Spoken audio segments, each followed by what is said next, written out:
I literally graduated with a master's in economics in 1991. This is the very year that the Soviet Union collapses. What was And that like being inside at the time? Like, what did you know about the collapse, or did you even understand what was happening? I did, yeah. I mean, I was there. I saw there was an attempted coup. Again, we saw tanks in the streets, snipers on high rises around the Red Square. I had friends who were killed by snipers. Um, there were barricades, and I really wanted to go to the barricades, and my mom just freaked out on me, and she basically stopped me from going. And I'm like, all right, I don't want to give her a heart attack. And I still sort of debate whether I would have liked it or not. I think I would have, honestly. I'd like to be there just for the historic significance of the moment. But people did get killed, in those barricades. So, who knows? Maybe she saved my life. But we saw those things, and it was chaos. And the mafia, I mean, in the vacuum of power, mafia became they were everywhere. It was just normal. I mean, to be a member of the mafia was a profession. Like, Mm. who is this guy? Oh, he's in the mafia. Okay, good. Like, like you wouldn't even blink. Like you. This is just normal. So the vacuum was filled with all kinds of unsavory things and people, and there were shootings and stuff like that, and but also became actually free. So it was actually free market in the most raw, chaotic sort of way where nothing is established, right? So There's no obviously a lot of rules. there's no rules, right? So people got, I mean, there were millions and millions who were just barely scraping by, like, with food, because the infrastructure got completely disrupted.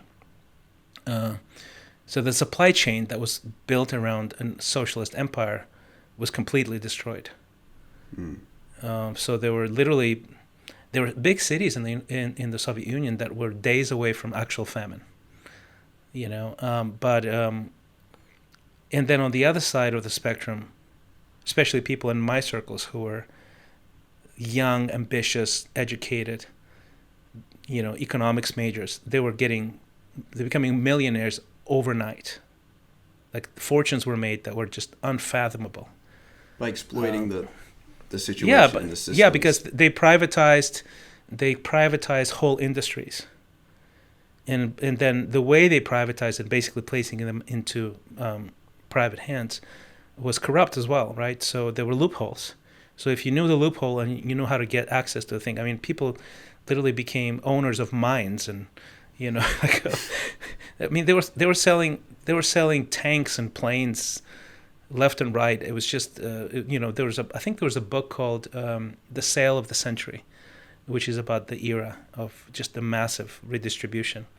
Um, so most of my friends were going into foreign trade or banking and things like that, and I was sort of this idealistic kid who was like, oh man, I'm really bored with that, and I probably would have been much better off if I went like everybody else did, but it just messed with me. I was in my 20s, and all I wanted to do was music, and I was like, all right, I'm gonna just give it a try, and that was sort of my uh, luck was that I was really good. I had a work ethic. I had sort of almost like a theoretical underpinning of show business, what it feels and must look like the rigor of it. And I developed a sound that was in demand. Western music was in high demand. The locals didn't know how to do that, and I was exposed to it, early on. So it was like this, alignment of the stars. By the end of the year, I had like 3 record contracts offered to me. There was a bidding war, and I was on national television by the Well, end of year one. so did you have a hit song at this point, or what does it mean to have I success in was music without I was infrastructure? I was well. The infrastructure is still there in the sense that, imagine a country of that breaks into 15 countries, right? But the TV stations are still the same TV stations that are all based in Mm. Moscow. The radio stations are still the radio stations. The newspapers, the magazines are all located in this one city, and they get distributed across that whole space. The cultural ecosystem remains, although the boundaries have changed. Okay. So it was this unique window where, but it was free market, so there's no one decides or censors music anymore. So like there's this exotic looking kid who does this very R&B pop mixed mix an actual show, because I choreographed everything. It was tight, right? I show up and start doing small clubs, and people pay attention, and I get on this one TV show, this small, or like a televised thing. It's a bigger thing. Then eventually, I get a reputation in the city, and I mean the city.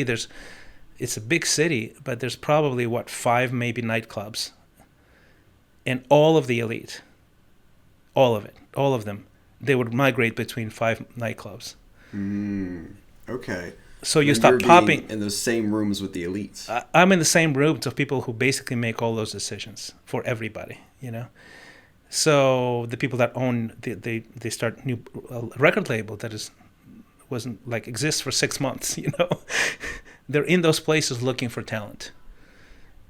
And there's no barrier, there's no bureaucracy.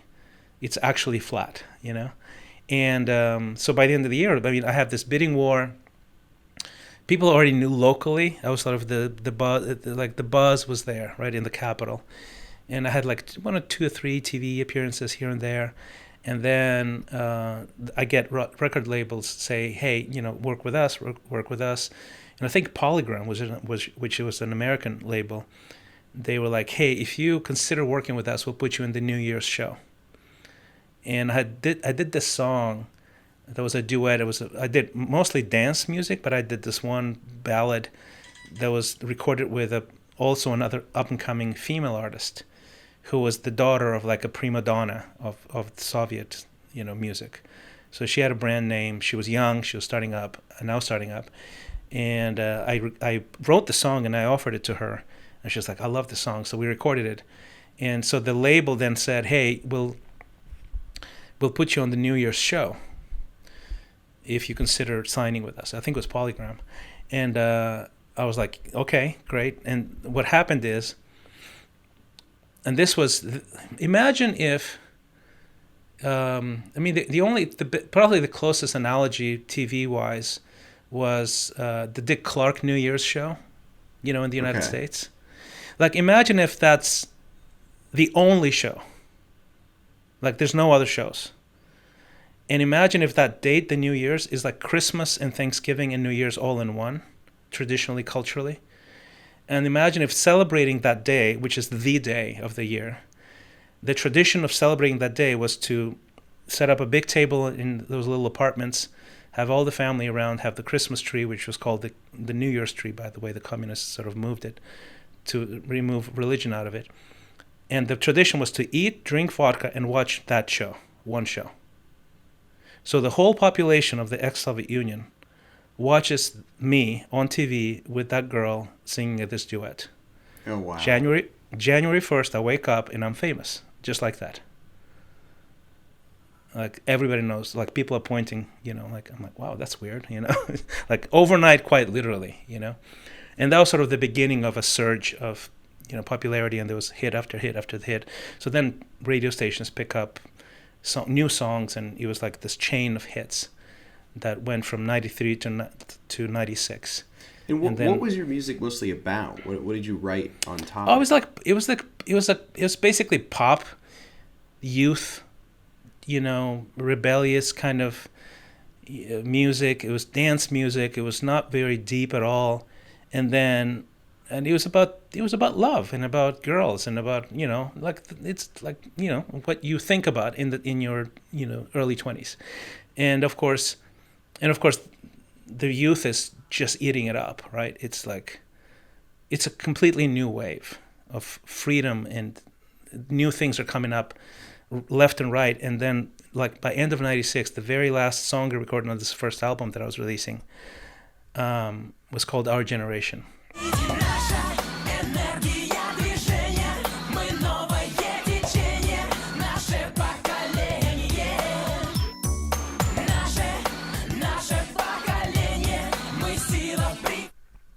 And it was this anthem, and basically the chorus goes, we are it's we are the new generation, a sign of liberation. That was literally the chorus, and of course the underpinning was, the old is gone, and that was very much sort of the vibe of the day. And to sort of even make it a point, I had one of those. It's like American Idol. We had a generation festival, like a talent show, and I'd won that. And then there's these other acts there that were amazing, and I basically asked them to come and be on the record with me, because I wanted our generation. Yeah, I wanted our generation to not be about me, but about us. So there's all these voices in the record that are these other up and coming artists, and it became this massive hit, because it was like cut the pulse of that era, especially the youth. So it was everywhere, just everywhere. And so 96, Boris Yeltsin, who became the first president, he's running for re-election, and he's trailing in the polls against the communists. That was the last time the communists were basically very close to coming back. And his team reaches out to us and a bunch of other artists as well, but my song was so iconic that they used it a lot as an anthem, essentially, like all these ads and campaigns and things like that. Was Yeltsin part of the Communist Party, or before? Yes. Mm-hmm. Okay, so everybody in politics is communist, right? There's nothing else. So he was the first one. There's this iconic picture of Yeltsin standing on a tank when the communists trying to make a coup and reverse everything, and he basically stood up, basically gave up his communist membership and stood up for democracy. And he, in a very iconic, dramatic way, became this defender of democracy and the person who is promoting this new era of freedom. And so he was. Everybody in politics used to be in communist party. As a matter of fact, all of the billionaires that became billionaires, they were all party related, either communist youth or because there were these infrastructures of power. So if you're in them, even if the thing doesn't exist, the connections are still there. Mm-hmm. So those are the ones who got a hold of whole industries, steel and precious metals and whatever, They were the billionaires that came out of it because they were already embedded in the power structures, and they just took advantage of things being up for grabs, and they knew the right people and they made the right moves. So they became billionaires like in a matter of 2-3 years. Okay. And so Yeltsin, when he's running for president, he uses your song. And did you campaign with him? You don't campaign with him. So America is a very meritocratic place. So they want the candidate will probably want a picture with you, because he wants to be with the people. In those cultures, you never talk to the czar. You have intermediates. Okay. So no, I never met him. That's just not in the tradition. But his handlers, his people, are the ones who tell you what to do. But we did campaign very, very heavily. So I would go on whole musical tours with a bunch of other musicians as well. I would be on TV. There's a bunch of old footage on YouTube of me basically saying, campaign for Yeltsin, that kind of thing. And there was a lot of that going on. And it was interesting because in hindsight, at the time, when you're in your 20s, you feel like you're immortal, right, invincible. But actually, the scenario of the communists winning would be not good for me. It would be losing my career would be the best case scenario, basically, or worse. And you can see a lot of that in this new cycle with the war with Ukraine. A lot of artists who are really good friends of mine were either shut down, unable to make a living, or had to immigrate. So we can see that same phenomenon playing out even now. Mm. So we were just lucky that he won. That was my next question. So he did win, and your song, Our Generation, was the anthem for that win. How much is it credited with helping push it over? Because I imagine that would have been quite powerful. I mean, I think I don't think there's any really a good way to measure that, to be honest with you. I tend to think it was just a micro contribution because there were many other musicians who were participating in campaigning for him. I mean, just in general, imagine what a musician is going to prefer, freedom or communism. Yeah, most young musicians will prefer freedom. So there's a bunch of people doing what I did. I think the song just happened to be so perfect, I guess, for the moment, for the zeitgeist, right? But I don't think it was a. I don't think I contributed tremendously. I think the youth vote in general and our collective effort did contribute because he was for sure. I know that for a fact that he was trailing, and then his ratings improved, and I think we did give him the edge collectively, the artists. Okay, and did Yeltsin follow through with the promise? Was he a good president? No. I mean, that's sort of the thing is that he was he was a good rebel to sort of stand against the communists. I think in that sense he was fantastic, and he gave the country an opportunity for freedom. But eventually he was, like, ironically, he was the one who handpicked Vladimir Putin as his successor. And at the time, no one thought, I mean, we didn't think that Vladimir Putin would sort of take the direction of more of an autocratic rule. At the time, that didn't seem that way because he sounded very much in line with the trajectory, of democratic reform and friendship with the West and all of that. But that changed sort of at a certain point. That changed and it became very obvious that he's changing course. So it's a mixed record, as it is with most politicians, actually, right? And most changes, major changes to a country's makeup.